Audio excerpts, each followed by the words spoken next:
Bom, nós não poderemos compreender este folhetim sem compreendermos ou sem analisarmos o comportamento de cada um dos protagonistas políticos neste filme.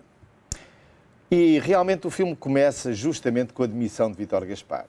Isso é o epicentro desta crise e, porventura, o episódio central deste folhetim. Vítor Gaspar demite-se, mas não se demite de qualquer forma. Demite-se com uma carta. E essa carta é muito reveladora.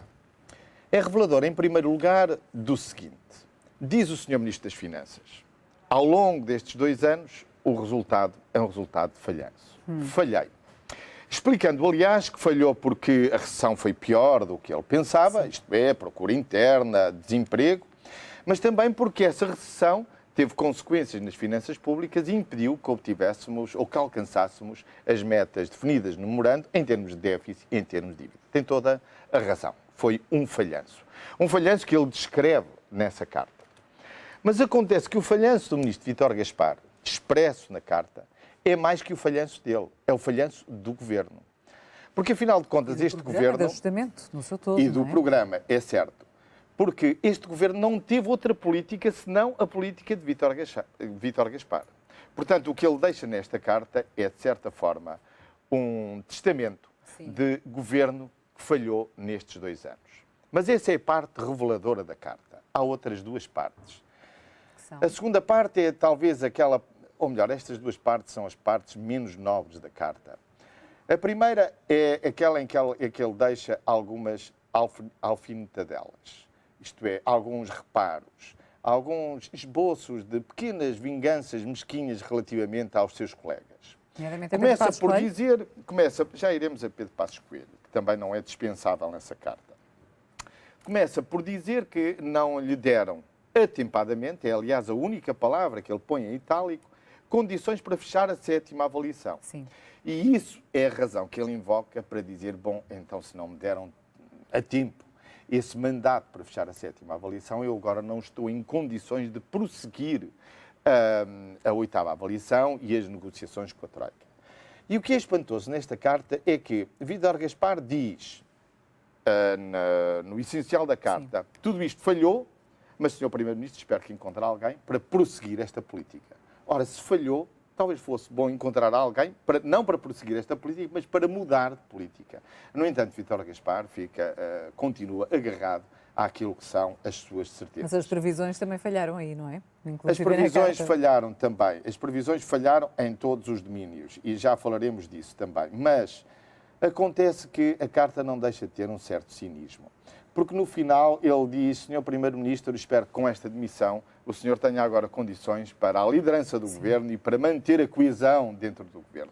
Ora, isto significa que Vítor Gaspar nunca achou que houvesse nem liderança, nem coesão no governo capaz de garantir uma governação que estivesse à altura dos desafios. E como é que, na sua opinião, ele poderá ter aguentado tanto tempo, porque ele estava a pedir a demissão desde setembro do ano passado? Pois, isso é outro aspecto absolutamente como é que um governo se mantém em funções e prepara uma ministra para ser sua sucessora? Vamos lá ver, eu não vejo as coisas assim.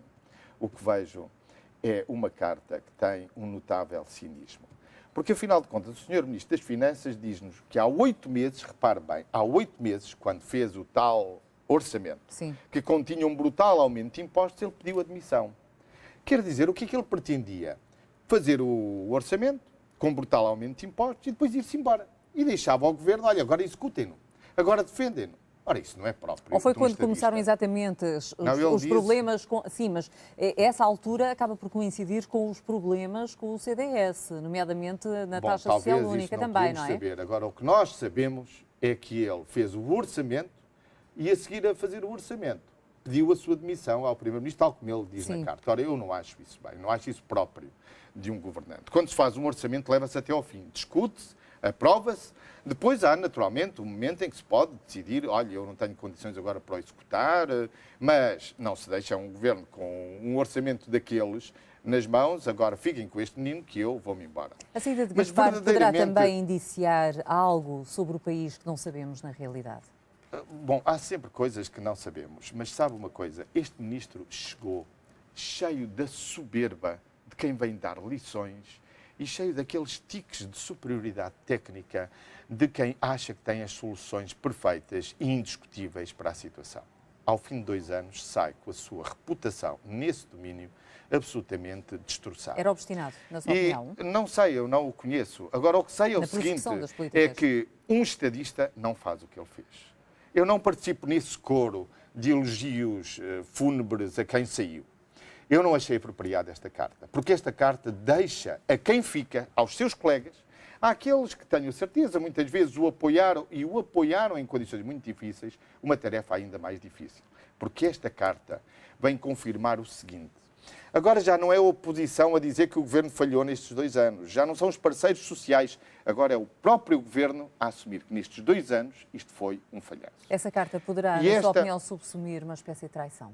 Não, eu não quero utilizar essas expressões. Eu acho que é uma carta cheia de cinismo, é uma carta que tinha como efeito deixar a quem o substitui e a quem cá fica condições mais difíceis para agora exercer a governação. Não quereria ele ficar com o ónus de um segundo resgate, por exemplo? Mas tudo o que... Sabe, eu nunca gostei daqueles que não levam a sua tarefa até ao fim. Nunca gostei. E acho que aqueles que assumem uma tarefa devem, a não ser que haja razões muito ponderosas, não o facto de não lhe terem dado a tempo o mandato para negociar a 7ª avaliação, que se demitam. É o comandante que não quer afundar isto é tudo o que eu tenho a dizer sobre Vítor Gaspar.